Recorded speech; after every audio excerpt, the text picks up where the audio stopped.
Hi, Duck here. This is my 2016 Chevy Volt, and today we're going to change the cabin air filter. This is a real simple thing that should be done once a year, and so here goes. You'd actually just empty your glove box out, and then there's going to be a bunch of 7mm bolts. One up here, 2, 3. There's one hidden behind this panel here, and there should be one, I believe, along the bottom.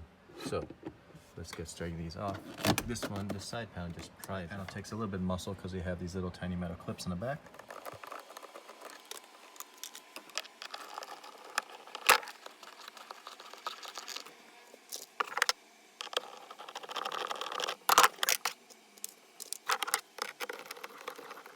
Now that we got all 5 bolts removed, this thing should just come out. There we go. Once you get that out, you can see right behind here is this little door here, and that's where said cabin filter lives. Tabs, one on each side there and there. You pop it, both it comes out. There's the air filter, and there's it out. And there it is. Pretty grody, huh?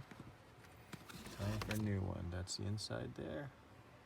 New AC Delco. There's the GM part number. Got it on Amazon for a few bucks. Air filter. It is gray also, but for different reasons, this has activate charcoal, not grud, and we want the airflow to point down. So it goes right in there. Should slide in pretty easily. This is it with it in place, and you can see airflow is pointing down.